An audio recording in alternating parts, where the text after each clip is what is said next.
Hello everyone and welcome back to 27 Fox Place. I have some more seasonal cleaning to do in the kitchen today, and then I have a few ingredients that I need to prep. But before I get started, I need to empty this vase so that I can get it into the dishwasher, and I'll add the petals to my collection. I just clip off the heads and put them in a basket to let them dry out. A few weeks ago, I cleaned out the pantry that we have in the garage, and now I need to clean out the pantry that we have in the kitchen. We have two small corner cabinets where we store dry goods, and I need to pull everything out so that I can clean the inside, and I also need to reorganize a few things while I have everything out. Most of what's on this top shelf are things that we add to smoothies like protein powder and collagen, and there's a few drinks like tea and hot chocolate that we like to have once in a while.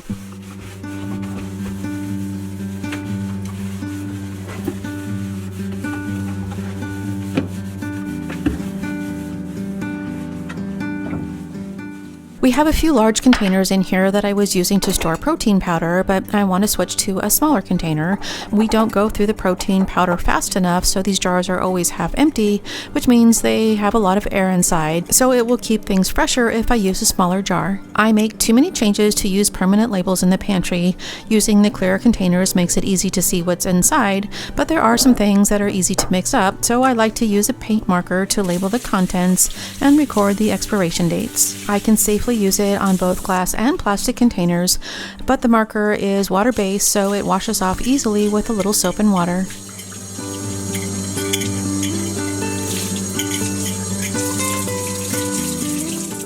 The other problem that I have with these larger jars is that they only fit on the top shelf, and I like to keep the rice and beans on the bottom shelf.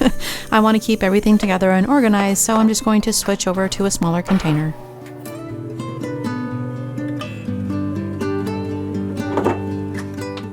I have one jar that's too tall to fit inside any of the cabinets, so it just sits out on the countertop. I've been using it to store nutritional yeast so that I can remember to add it to things like soups and stews. It's tall enough to hold pasta, and we have some chickpea pasta that I've been keeping in the pantry, but I don't have another container tall enough, so I wanted to use this one.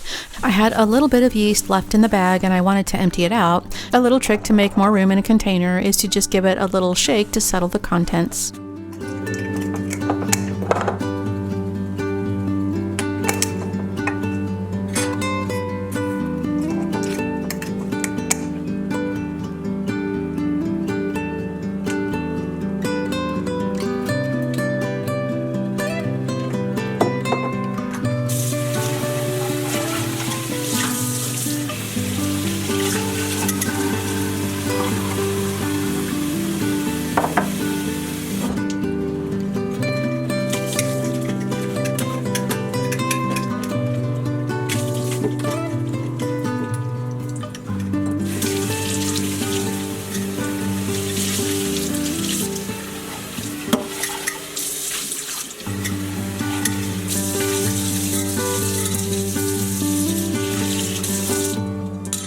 These corner cabinets are a good way to use up dead space, and they can store a lot, but they're also a little cumbersome to use. It takes time to turn the shelf to find what we need and then turn them back again. I try to put things that we reach for the most closest to the front so that they're easy to grab without having to turn the shelf, and then the things that we use less often towards the back.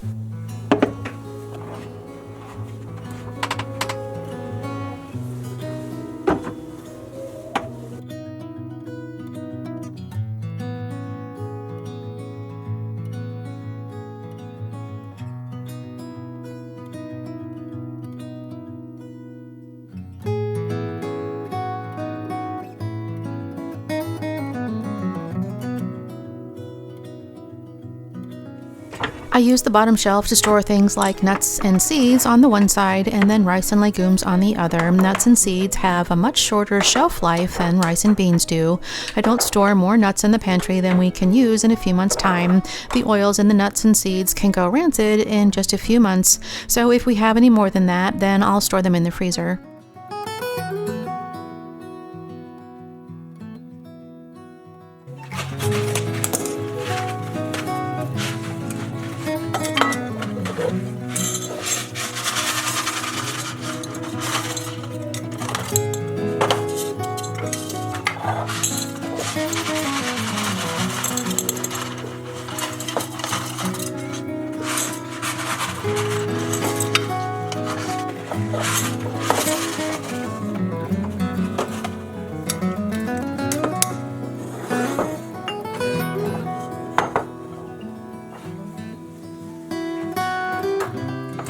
We use a lot of nuts and seeds. I like to add them to things like muffins and sprinkle them on salads, but there were a few that needed to be used up, so I decided to leave them out so that I could make up a batch of granola, and then I put everything else back in the cabinet.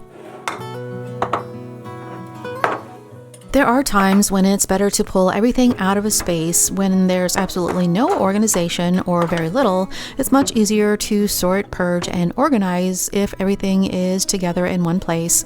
A few years ago, I had to completely reorganize both cabinets in the kitchen, and I'll leave a link to that video in the description box. So now all I need to do is maintain the organization in this cabinet.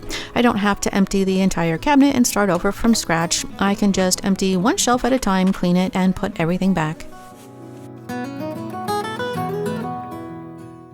I have a few things that I want to make today, but I wanted to start with the granola because it will take the longest.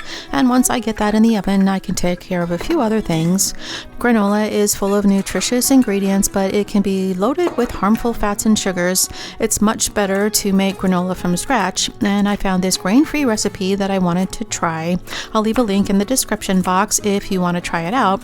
I had to swap out a few ingredients so that I could use what I already had, and I like the way it turned out. It has lots of flavor, but not too sweet. I'll be adding it to salads and chia pudding as a topper to add a little crunch, or just a light snack.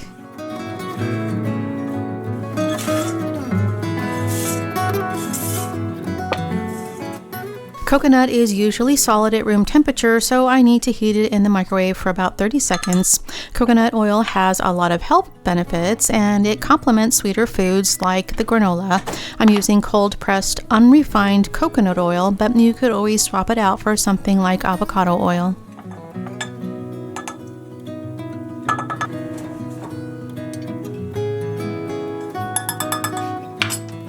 Mixing the dry ingredients separately from the wet ingredients is a habit that I got into when I first started baking. Mixing them separately before combining them together isn't always necessary, but it does help to make sure that all of the ingredients get distributed evenly.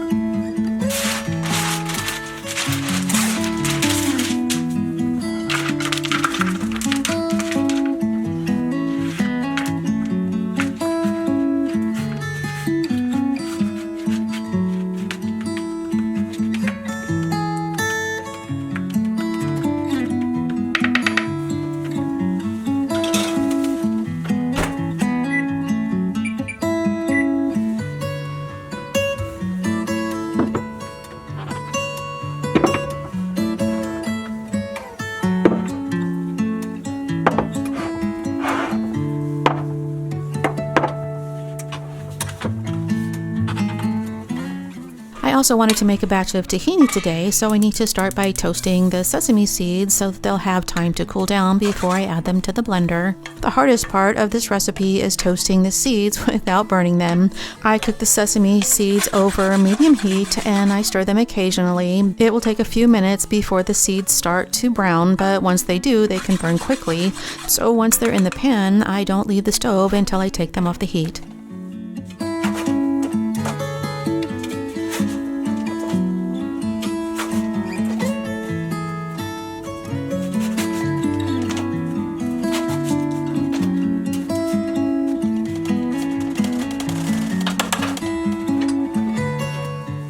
Processed foods are convenient and they save time, but they're not good for your health. So when we cut out processed foods from our diet, I had to find ways to make foods more convenient. Ground turkey is something that we use to make things like taco meat and chili. So to cut down on the meal prep time, I like to cook it in advance and store it in the freezer. And that way, when I need to make up a recipe that calls for ground beef, I can just pull it out of the freezer and add it to the recipe. I need to refill this oil cruet. I always recommend washing out containers before refilling them, but there's not enough oil left in this bottle to fill it all the way up, so it'll be empty again in a few days, and I can wash it then before I fill it back up again.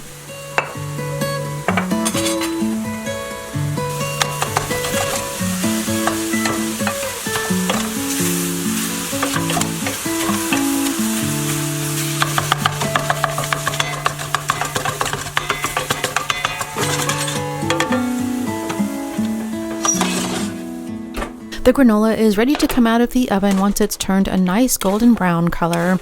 I just need to stir in the dried fruit and then I can set it aside to let it cool down before I put it away.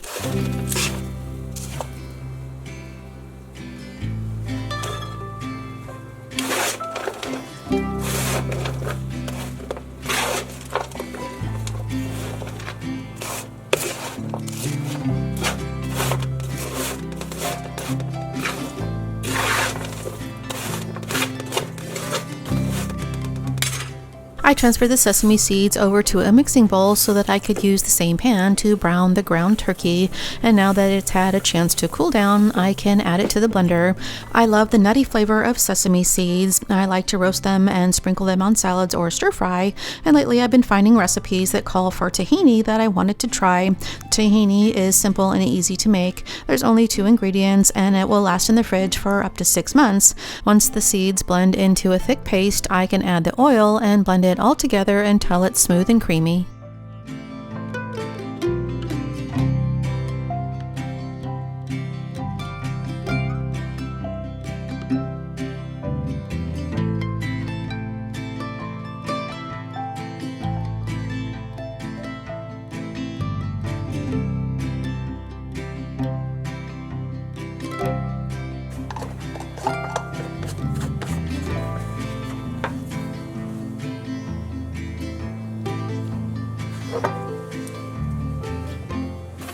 The granola still needs to cool down before I can put it away, but I want to load up the dishwasher and clean up the kitchen, so I'm going to transfer the granola to a mixing bowl so that I can clean the pan.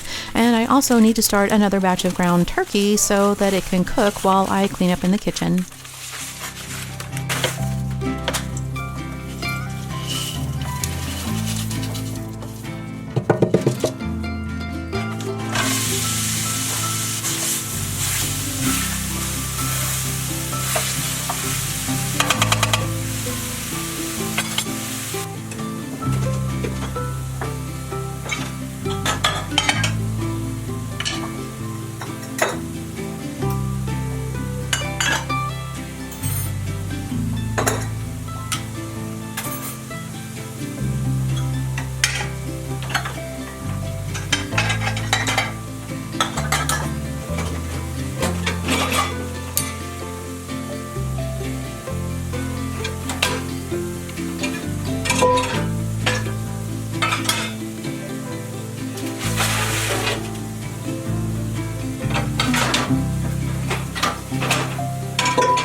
I think I've mentioned before that we have a Vitamix blender. The pitcher doesn't come apart for cleaning, which can be a problem for oily foods like tahini that stick to the blades. So the best way to clean the blades is to just add some soap and water to the pitcher and blend it on high until the blades are clean.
The second batch of ground turkey is done, and the first batch of ground turkey has cooled down enough to put away. I need to empty out the bowl so that I can free up the pan to cook the last batch of turkey. And while that's cooking, I can finish up in the kitchen.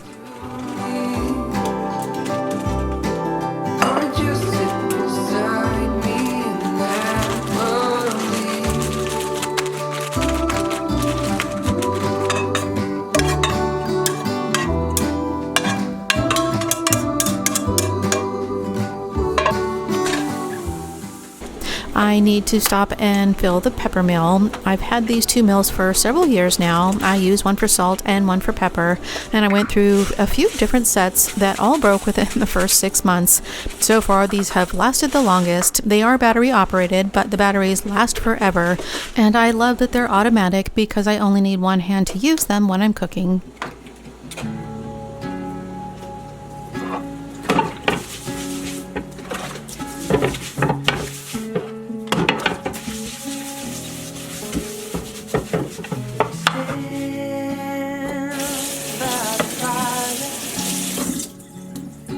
Tiny head in mine, you're 5 feet off the ground. Your breath is on my shoulder. The stars convey the light, so fragile in the night. The last batch of turkey is ready to be put away, so I just need to fill up the freezer bag, and I like to use a Sharpie to label the contents and record the dates. I also like to flatten out the bags before I put them in the freezer. That way they take up less space, they're easier to organize, and they defrost faster. And then the only thing I have left to do is to put away the granola.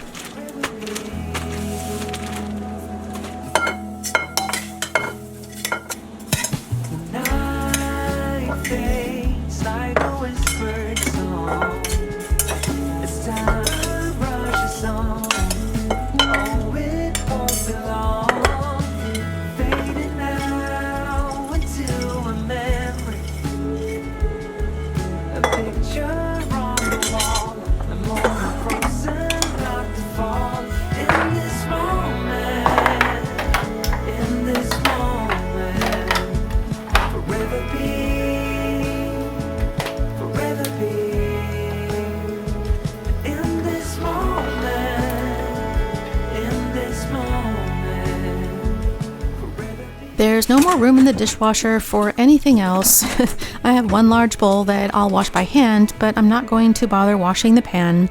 I'll have to empty out the dishwasher before I cook dinner, so I'll just run it through the dishwasher once it's empty.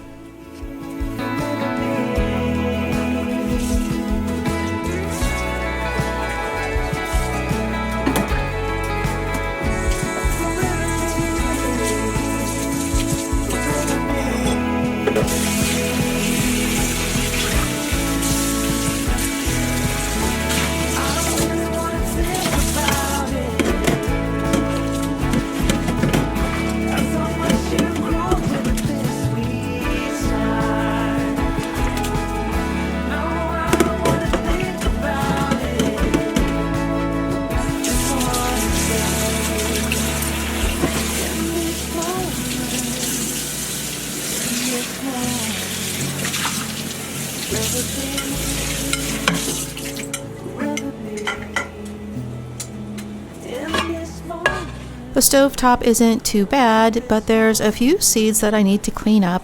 Stainless steel scratches easily, so I don't want to use anything abrasive to clean the stove. Even something like sesame seeds can scratch if it gets caught under the sponge, so before I clean the stovetop, I always gently sweep away any loose dried bits, and then I'll use a damp microfiber cloth to clean up anything that's left.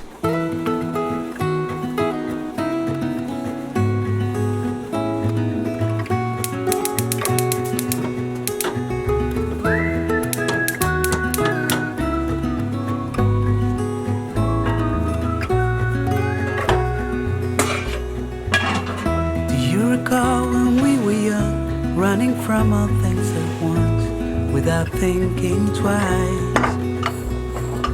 And I knew it would catch up, and that we would be the ones.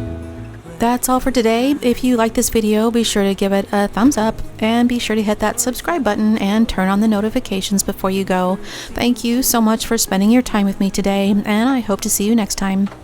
On this road that I am on, I gotta stay here for some time.